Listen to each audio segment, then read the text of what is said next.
Thank you very much for... Merci beaucoup pour cette invitation. Donc, je vais baser ma présentation sur des choses qui ont déjà été mentionnées par d'autres avant moi. Mais je vais surtout baser dans ma pratique clinique et je sélectionne une communauté particulière avec laquelle je travaille avec l'hôpital de jour et je travaille aussi avec cette même communauté avec un projet de recherche au Jamaïque. Donc, je vais commencer d'abord avec la conclusion comme la personne qui a parlé au niveau de suicide parce que je parle trop. Donc, je veux laisser en fait l'audience avec une question. Parce que je pense que j'ai évolué dans mes pensées au niveau de la pédiatrie sociale. C'est quelque chose de très emballant pour moi.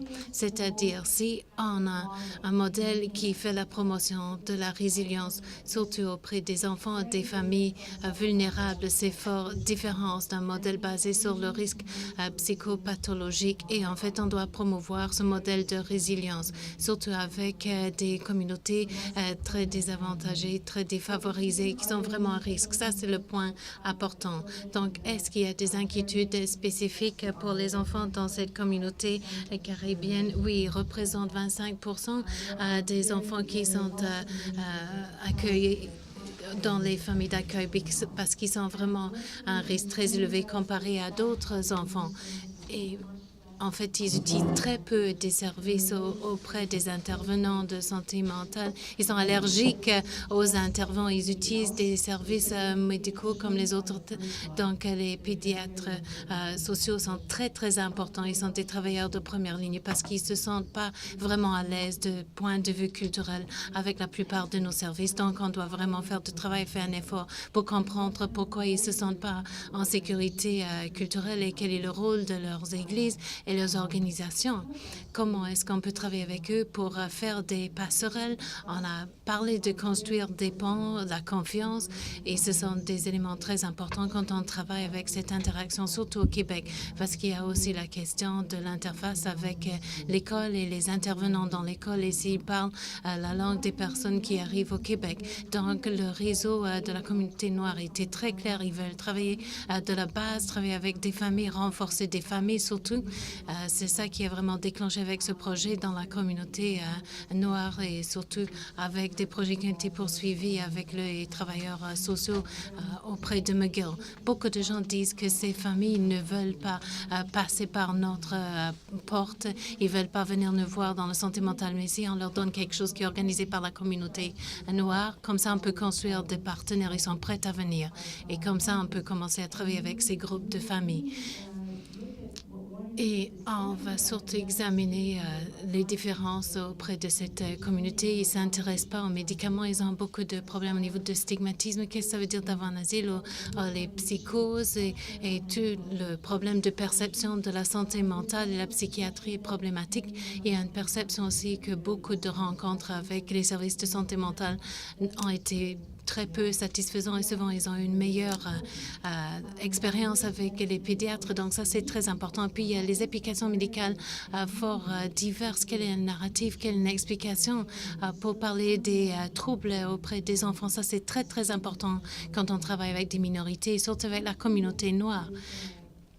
Donc, quand on travaille avec la communauté noire, en fait, c'est une population hétérogène. On ne peut pas juste dire qu'il y a une communauté des Caraïbes parce qu'il y a beaucoup de colonialistes qui sont allés dans la Caraïbe et il y a beaucoup d'arrière-plans. Donc, on a travaillé au Jamaïque et aussi dans le Centre pour la santé mentale pour les enfants dans l'hôpital de jour. Donc, je veux citer un exemple d'une famille qui est venue nous voir avant de parler du projet au Jamaïque. Ceci est une famille où il y avait une équipe qui a essayé de regarder les forces, les faiblesses, les opportunités et des menaces. Ils avaient 2 et 6 ans. En fait, la mère a été mise en prison tout de suite. Et cette femme est venue avec nous via les services de protection parce qu'ils voulaient obtenir des médicaments pour les enfants. Mais je dis, vous n'êtes pas vraiment prêts pour nous. Mais si vous avez un lit, une famille, si vous pouvez réintégrer votre famille, on sera prête à vous accueillir. Donc, c'est ça qu'elle a fait. Donc, elle montrait déjà des signes de résilience. On s'est vraiment concentré sur certaines choses. Quand les enfants étaient placés, en fait, le garçon était complètement hors contrôle. contrôle. Il a dû être séparé de sa sœur et elle a dû être mise sous Baxter parce qu'elle ne voulait plus manger. Donc, il y avait un attachement fort, fragile. Et souvent, après 300 ans d'esclavage, les gens ont des problèmes d'attachement. Et même, on voit ça quand on travaille dans le Nord, quand il y a des traumatismes culturels qui sont fort enracinés. Il faut vraiment réfléchir d'une façon fort originale quand on parle des alliances et la confiance et construire la résilience. Il s'agit de quoi exactement dans ce contexte? Donc, on s'est focalisé vraiment sur quoi dans l'hôpital de jour? Surtout les compétences parentales. On a fait le travail diagnostique et aussi les problèmes avec des compétences d'apprentissage et ainsi de suite. Mais on s'est vraiment concentré sur la résilience et construire la confiance, comme on vient d'entendre de Dr. Tyler. En fait, cette femme était quelqu'un qui avait connu l'abus sexuel jusqu'à l'âge de 16 ans et puis la réunification familiale. Ça fait partie aussi de cette histoire de migration des familles caribéennes. Donc, c'est un exil forcé. Elle a beaucoup de problèmes avec le stress post-traumatisme. Le garçon avait 8 ans. Quand ils sont arrivés, il a 17 ans et il vient nous voir pratiquement toutes les années. Elle m'appelle toujours. Il y a en fait une continuité, une permanence à long terme qui n'est pas basée sur le temps face à face, mais la méthode que vous m'avez donnée, le message que vous m'avez donné. Vous avez dit oui, je peux devenir plus compétente. Donc, elle est allée à l'école. Et maintenant, elle travaille dans une maison et elle a fait des choses remarquables. Elle a obtenu son passeport. Mais je voudrais vous raconter que cette femme qui m'a montré que je devais aller dans la Caraïbe pour bien comprendre cette région. Et elle s'en est bien sortie grâce à la thérapie. Mais après, elle parlait de ses ongles qui étaient très, très longs. Une des façons de se protéger, en fait, c'était les ongles qui étaient bien polis tous les mois, avec un petit peu de sang-chèque de bien-être social. Elle dit, ça vaut pas la peine pour moi de perdre mes enfants. Je veux pas attaquer les autres. Je veux pas montrer de l'agression parce que je veux protéger mes enfants. Donc, il faut promouvoir cette façon de résilience qui est quelque chose à l'intérieur de chaque être humain. Et c'est ce genre de promesses qu'on doit faire quand on travaille avec ces gens. Donc, en fait, il y a des taux de suicide fort bas. Et on voit l'inverse, il y a tant de jeunes et tant d'enfants qui sont vraiment vulnérables. Ils décrochent de l'école et ils souffrent de VIH et les problèmes avec des armes à feu aussi. Et c'est comme ça que j'ai commencé à travailler avec ce projet au Jamaïque qui a été lancé au Jamaïque avec un professeur de psychiatrie qui était vraiment choqué de voir combien de jeunes sont en train de mourir dans les rues. Donc, on a dit, bon, si vous avez 25 sous à dépenser sur les enfants vulnérables dans des quartiers défavorisés, vous avez un problème avec vos adolescents comme ça, vous n'allez pas dépenser l'argent sur les adolescents seulement, vous allez le dépenser sur les enfants avant qu'ils deviennent des adolescents et la pédiatrie sociale a beaucoup à y contribuer.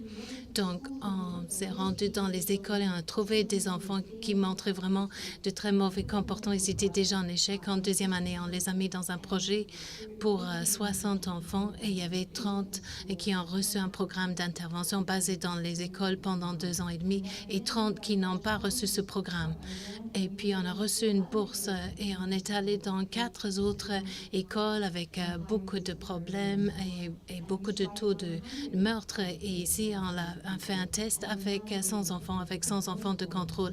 Maintenant, on va dans 35 d'autres écoles parce que le gouvernement de Jamaïque a vu des résultats parce que ces enfants sont en train de recevoir même des honneurs. Ils sont en train de réussir à l'école. Et c'est pas avec le service cardiaque que je fais à l'hôpital général juif où je peux vraiment travailler avec mon équipe multidisciplinaire. Mais en fait, on arrive là et on change la façon que les profs perçoivent les enfants, où ils disent les enfants ont des problèmes. Comment est-ce que je peux résoudre ce problème où il y a l'attachement qui a été mal organisé? Parce que je ne peux pas faire la thérapie familiale à ce moment-là. Je ne peux pas changer cette société où il y a tant d'armes à feu, mais je peux vous donner la compétence au niveau de la lecture. Je peux vous donner des compétences de maîtrise de soi. Comme ça, je peux inviter vos professeurs d'être impliqués dans ce projet sur la santé mentale et changer leur perspective sur les étudiants, les impliquer de comment ils peuvent changer des choses dans leur salle de classe. On s'engage avec des artistes, on a des expériences artistiques pour ces enfants. Et on a tellement de gains et c'est très clair. Voilà le genre de salle de classe, d'où viennent les enfants. Ça, c'était un de nos premiers documents pour faire la promotion de la résilience. Mais ce qui nous intéressait vraiment, c'était de voir comment on peut prendre les désavantages sociaux et travailler là-dessus avec ces enfants. Tout d'abord, on leur a donné une identité. Ils avaient un nom, ils avaient un cocard. C'était déjà quelque chose d'incroyable. Vous pensez que je suis vraiment une personne. Donc, on leur a donné de la visibilité plutôt que de rester invisible. Ça, c'était un très grand facteur. Et puis, on s'est engagé avec les professeurs. Ils ont commencé à examiner ces enfants d'une autre façon, tout comme on fait avec les travailleurs de santé mentale et ceux qui travaillent avec la protection de la jeunesse. Puis, on a un musicien qui a travaillé en étroite collaboration avec nous et le genre de choses qu'ils font ici dans les groupes. Ils font aussi des groupes de littératie avec les professeurs. Ils font aussi de la danse. Ils sont en train d'écrire un poème sur leur vie. Donc, comme ça, ils peuvent raconter leur propre histoire, qui est très personnelle. Donc, maintenant, je ne veux pas prendre trop de temps, mais je voulais vous montrer un petit peu de cette vidéo qui était une chanson que les 100 enfants fait dans un spectacle il y a un mois quand j'étais au Jamaïque à la fin de notre projet avec les grands défis. Voici leur chanson. Ça parle de se libérer.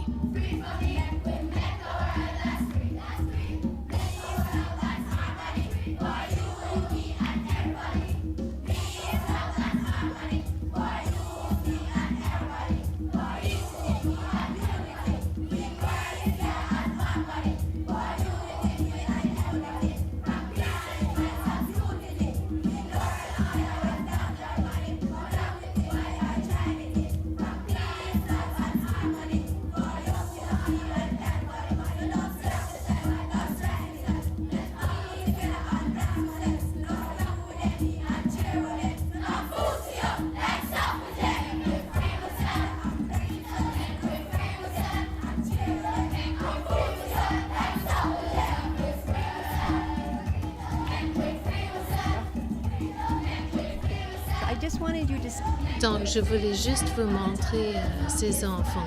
Les parents étaient en train de pleurer.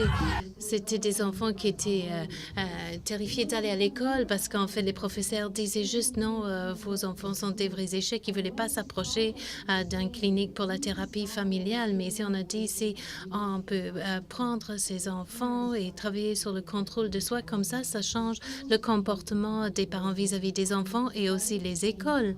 Et on a pu changer la culture dans les écoles de l'intérieur vers l'extérieur. Donc, je vous le présente comme une option plutôt que de juste aller à l'hôpital et attendre que les gens viennent voir ou avoir un autre modèle parce qu'il y a des idées très emballantes qu'on a pu entendre aujourd'hui. Et merci de m'avoir donné ce moment de partage avec vous.